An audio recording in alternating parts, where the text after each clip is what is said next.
ጥናቶች እንደሚያሳዩት ከሆነ በአመት ከ780,000 ሰዎች በላይ ራሳቸውን ያጠፋሉ። ይህ ጥናት እንደሚያሳየን ከሆነ ከነዚህ ሰዎች ውስጥ አብዛኞቹ እድሜያቸው ከ25 እስከ 35 ዓመት የሆኑ ወጣቶች ናቸው።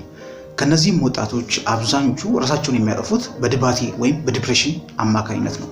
ይህም የዲፕሬሽናቸው ወይም ደግሞ የድባቴያቸው መነሻ መንስኤ ፖርኖግራፊ ወይም ማስተርቤሽን እንደሆነ ይህ ጥናት ያመለክታል ወይም ደግሞ ሳይንቲስቶቹ ያመለክታሉ። ስለዚህ እናንተ የዚህ ተጠቂ ከሆናችሁ እንዴት በ21 ቀን ከዚህ ሱስ እንደምትወጡ በዚህ ቪዲዮ እናያለን። እንግዲህ ይህ ሱስ የሚያደርጋችሁ ምንድነው? ወንድነታችሁን፣ ማንነታችሁንና አቅማችሁን እየገደለ ሁልጊዜም ቢሆን በዛ ባሪያ እንድትሆኑ ያደርጋችኋል። ስለዚህ ግን ከዚህ ሱስ ለመውጣት ከወሰናችሁ የተለያዩ በረከቶችንና መከራዎችን ይዞባችሁ ይመጣል። አንዴ ከወሰናችሁ ግን ይህንን ቪዲዮ መመልከት ከጀመራችሁ አንዴ ወሰናችኋል ማለት ነው። ስለዚህ እስከ ቪዲዮ መጨረሻ ድረስ አብራችሁ ቆዩ። ቪዲዮውን ላይክ በማድረግ ጀምሩ። ቻናላችንን ደግሞ ሰብስክራይብ በማድረግ ጆይን ማድረግ እንዳይረሳ። ቀጥታ ወደ ጉዳያችን። እንግዲህ በ21 ቀን ውስጥ 3 ሳምንታት አሉ።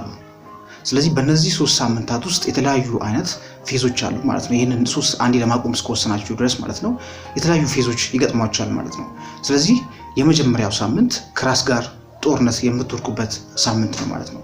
ማለትም ይህንን ሱስ ባቆማችሁበት ወይም ደግሞ ለማቆም በወሰናችሁበት ቅጽበት ከፍተኛ የሆነ ጦርነት ከራሳችሁ ጋር ወይም ከአእምሮአችሁ ጋር ከፍተኛ የሆነ ጦርነት ውስጥ ትገባላችሁ። ምክንያቱም ይህ ሱስ ማለት ነው በተፈጥሮ የትኛውም ሱስ ማለት ነው ዶፓሚን የሚባል ሆርሞን አእምሯችሁ ላይ እንዲመነጭ ወይም ደግሞ ወደ አእምሯችሁ ዶፓሚን የሚባል ሆርሞን እንዲረጭ ያደርግባችኋል። ይህ ሆርሞን ሌላ ነገር በማድረግ የሚገኘውን ደስታ ማለት ነው ለምሳሌ ትክክለኛ ሆነ በተገቢው ነገር ማለት ነው ትክክለኛ ነገር ስፖርት በመስራት ወይም ደግሞ ትክክለኛ ነገር በማድረግ የምታገኙትን ደስታ ነገር ግን በቀላሉ ማለት ነው እንድታገኙ ስለሚያደርጋችሁ ይሄ ማስተርቤሽን ወይም ፖርኖግራፊ ማለት ነው በቀላሉ ያንን ደስታ እንድታገኙ ስለሚያደርጋችሁ ማለት ነው። ስለዚህ አእምሯችሁ በዛ ነገር እየተለከፈ ይመጣል ማለት ነው። ወይም ደግሞ ያንን በቀላሉ የምታገኙትን ደስታ ያንን ባቆማችሁ ቅጽበት ማለት ነው ያስጨንቃችኋል ወይም ደግሞ ከፍተኛውን ድባቴ ውስጥ ይከታችኋል ማለት ነው። ምክንያቱም መልሳችሁ ያንን እንድታመጡ ስለተለማመደ ማለት ነው ያንን መልሳችሁ እንድታመጡ ያደርጋችኋል ማለት ነው። መልሳችሁ እዛ ኤክስፒሪየንስ ውስጥ እንድትገቡ ያደርጋችኋል ማለት ነው። ያንን እንደዛ የሚያስገድዳችሁ ከፍተኛ የሆነ ዲፕሬሽን ውስጥ፣ ጭንቀት ውስጥ፣ ድባቴ ውስጥ እያስገባችሁ መልሳችሁ ያን ነገር እንድታደርጉ ያደርጋችኋል ማለት ነው። ስለዚህ ከአእምሯችሁ ጋር ከፍተኛ የሆነ ግብግብ ከፍተኛ የሆነ ጦርነት ውስጥ ትገባላችሁ ማለት ነው። ስለዚህ በተቻላችሁ መጠን ማለት ነው እንደዚህ አይነት ነገሮች ሲፈጠርባችሁ የመጀመሪያው ሳምንት ስፔሻሊ የመጀመሪያው 7 ቀን ላይ እነዚህ አይነት ነገሮች ስለሚፈጠሩ ማለት ነው ይሄንን መቋቋምና አእምሯችሁን ተስፋ ማስቆረጥ ይኖርባችኋል ማለት ነው። ስለዚህ ለ7 ቀን ይሄንን ነገር ለማቆም በወሰናችሁ ቅጽበት ማለት ነው አእምሯችሁ ተስፋ የቆረጠና ሌላ ስትራክቸር ወይም ደግሞ ሌላ ፎርም እየያዘ ይመጣል ማለት ነው። ስለዚህ በጭራሽ አእምሯችሁን መስማት የለባችሁም። አእምሯችሁን ተስፋ ማስቆረጥ ይኖርባችኋል ማለት ነው። በሁለተኛው ሳምንት የሚፈጠረው ደግሞ የለውጥ ጅማሬ ይባላል። ማለትም ከዛ ሱስ የወጣችሁ ስለሆነ አእምሯችሁን ኮንትሮል ማድረግ ትጀምራላችሁ ወይም ደግሞ አእምሯችሁን መቆጣጠር ትጀምራላችሁ ማለት ነው። ይህ ማለት ግን አእምሯችሁ ሙሉ ለሙሉ ተቆጣጠራችሁት ማለት አይደለም። በተለያየ አይነት አጋጣሚ ማለት ነው የተለያየ አይነት ክፍተት ሲያገኝ ማለት ነው ያንን ሱስ መልሳችሁ እንድታደርጉት፣ መልሳችሁ ፖርኖግራፊ እንድትመለከቱ፣ መልሳችሁ ወደዛ ሱስ እንድትገቡ ያደርጋችኋል ማለት ነው። ስለዚህ በዛ ጊዜ ማድረግ ያለባችሁ ነገር ማለት ነው ለምሳሌ ወጣ ብላችሁ ስፖርት መስራት ወይም ደግሞ አንዳንድ ነገሮችን ማድረግ ለምሳሌ ሻወር መውሰድ፣ ቀዝቃዛ ሻወር መውሰድ ሊሆን ይችላል። እንደዚህ አይነት ነገሮችን ማድረግ ይኖርባችኋል ማለት ነው። ስለዚህ በተለያየ አይነት አጋጣሚ ግን ክፍተት ሲያገኝ ለምሳሌ እንቅልፍ እምቢ ሲላችሁ ወይ ደግሞ ለረጅም ጊዜ ብቻችሁን የምታሳልፉ ከሆነ በተለያየ አይነት አጋጣሚ ክፍተት ሲያገኝ ማለት ነው ያንን ሱስ መልሳችሁ እንድታደርጉ ከፍተኛ የሆነ ተጽዕኖ ያደርግባችኋል ማለት ነው። ስለዚህ ባላሰባችሁበትን መንገድ ያንን ነገር እንድታደርጉ ስለሚያስገድዳችሁ ማለት ነው በጭራሽ አእምሯችሁን መስማት ያንን ድምጽ መስማት የለባችሁም ማለት ነው። ስለዚህ በጭራሽ አእምሯችሁን መስማት የለባችሁም ማለት ነው። ምክንያቱም ኦልሬዲ ለውጥን የጀመራችሁበት ታይም ስለሆነ ማለት ነው በጭራሽ መስማት የለባችሁም ማለት ነው። ስለዚህ የዚህኔ ማለት ነው የምታዩት ለውጥ ምንድነው? ራሳችሁ ላይ ከፍተኛ የሆነ ለውጥ ያያችሁ ትመጣላችሁ። ለምሳሌ ከፍተኛ የሆነ ኮንፊደንስ ወይም በራስ መተማመን እየተሰማችሁ ይመጣል።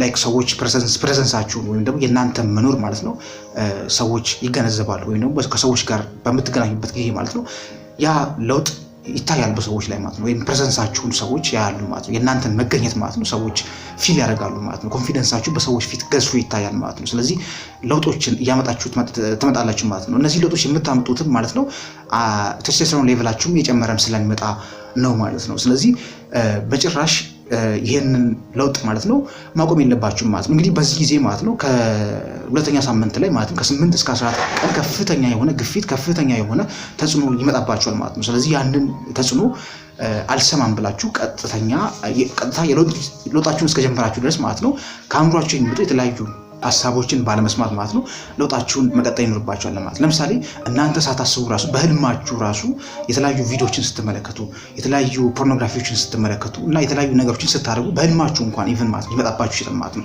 የዛኔ ግን ራሳችሁን መውቀስ የለባችሁም እናንተ እንዳልሆናችሁ ማሰብ ይኖርባችኋል ማለት ነው። ስለዚህ በዚህ ጊዜ ለውጥን አንዴ እስከጀመራችሁ ድረስ ወስናችሁ እንደጀመራችሁ ድረስ በጭራሽ ወደኋላ ማፈግፈግ የሚባል ነገር የለም ማለት ነው።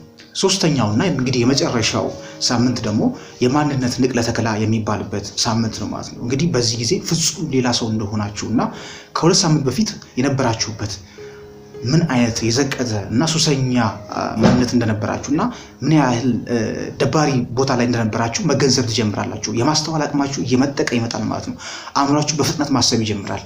ለተለያዩ ጥያቄዎች ማለት ነው በፍጥነት መልስ መመለስ ትጀምራላችሁ። ወይም ደግሞ አእምሯችሁ የማስላት አቅሙ የማሰላሰል አቅሙ እጅግ በጣም እየጨመረ የማሰብ አቅማችሁ እጅግ በጣም እየጨመረ ይመጣል ማለት ነው። ስለዚህ የማሰላሰል አቅማችሁ እንደዚሁ እየጨመረ ይመጣል ማለት ነው። ስለዚህ ለውጡ ለራሳችሁ እየታየ ይመጣል ማለት ነው። ለሰዎችም እንደዚሁ በቀላሉ ይታያል ማለት ነው። አቋማችሁ የስሜት አቋማችሁ ኢቭን ማለት ነው እየተቀየረ ይመጣል ማለት ነው። ስለዚህ ላይክ ለምሳሌ በሱስ ቀንበር ውስጥ የነበረ ሰው ለምሳሌ ሱስ ብለን ስናስብ ብዙ ጊዜ የምናስበው የጫት ሱስ የሲጋራ ሱስ ነውና ኢቭን በዚያ ሱስ ውስጥ የነበረ ሰው እንዲህ ስትመለከቱት ያስታውቃል አይደለ?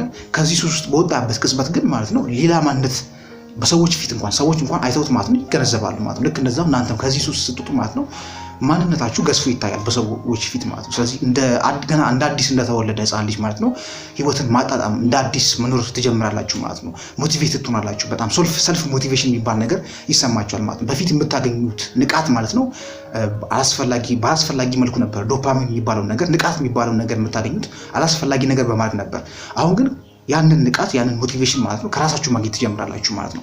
ስለዚህ የዚህን ማድረግ ያለባችሁ ምንድነው አእምሯችሁ አዲስ ስትራክቸር ወይም ደግሞ አዲስ ለውጥ እያመጣ ስለሚመጣ የዛኔ በፊት የምታገኙበትን ዶፓሚን ሶርሳችሁን መቀየር ይኖርባችኋል ማለት ነው።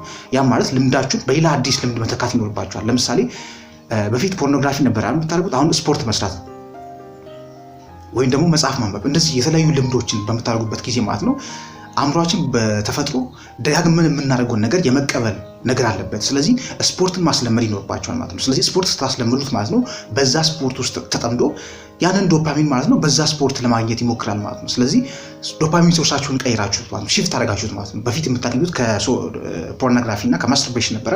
አሁን ደግሞ የምታገኙት ከስፖርት እና ከተለያዩ እናንተን ከሚጠግኑ ልማዶች ሆነ ማለት ነው። ስለዚህ ዶፓሚን ሶርሳችሁን ሺፍት ማድረጋችሁ አእምሯችሁን በዛ ማለማመዳችሁ ስትራክቸሩ አእምሯችሁ ወዲህ ስለተቀየረ ማለት ነው። ስለዚህ በዛ አዲስ ነገር በአዲስ ልማድ ስትተኩት ማለት ነው የዛኔ እንደገና በጭራሽ ወደዛ ልማድ የማትመለሱ ሰዎች እየሆናችሁ ትመጣላችሁ ማለት ነው። ነገር ግን እዚህ ጋር ልብ ማለት ያለባችሁ ነገር ማለት ነው በተለያየ አጋጣሚ መልሳችሁ ራሳችሁን ያንን ነገር ስታደርጉ ልታገኙ ትችላላችሁ ማለት ነው። ያንን አላስፈላጊውን ፊልም አላስፈላጊውን ነገር ስታደርጉ ራሳችሁን መልሳችሁ ልታገኙ ትችላላችሁ። ስለዚህ የዚህ ጊዜ ኬርፉል መሆን አለባችሁ ማለት ነው። በጣም መጠንቀቅ አለባችሁ። ምክንያቱም አእምሯችሁ እንደገና ምን ያደርጋችኋል መሰላችሁ?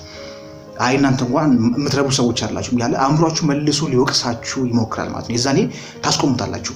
አይ እኔ እንደዚህ ያሱ አይደለሁም ብላችሁ የድሮ ማንነቴ አይደለሁም ምን ሌላ ሰው ነኝ አዲሱ ማንነቴ ነኝ እኔ ብላችሁ ስለዚህ በአዲሱ ማንነት ራሳችሁን ቻሌንጅ ለማድረግ ሞክሩ ማለት ነው። ስለዚህ ያንን ወቀሳ መቀበል የለባችሁም። ራሳችሁን መልሳችሁ የምታገኙበት ሲናሪዮ ሲፈጠር በጭራሽ ራሳችሁን መውቀስ የለባችሁም። ስለዚህ እንዴት ራሴን እዚህ ውስጥ አገኘሁ ብላችሁ ወደ ራሳችሁ መመልከት፣ ምናልባትም አላስፈላጊ ምስሎችን አይታችሁ ሊሆን ይችላል ወደዛ ነገር ውስጥ የገባችሁት። ስለዚህ ለምን ወደዛ ነገር ውስጥ ራሳችሁ እንዳገኛችሁ ትመረምራላችሁ ማለት ነው። ስለዚህ ራሳችሁን መውቀስ የለባችሁም። ስለዚህ በጭራሽ እነዚህን ቴክኒኮች በማድረግ ካለባችሁ አላስፈላጊ ሱስ መውጣት ትችላላችሁ ማለት ነው። እንግዲህ ቪዲዮ ኢንፎርማቲቭ እንደሆነና አሪፍ መረጃ እንደሰጣችሁ ተስፋ አደርጋለሁኝ።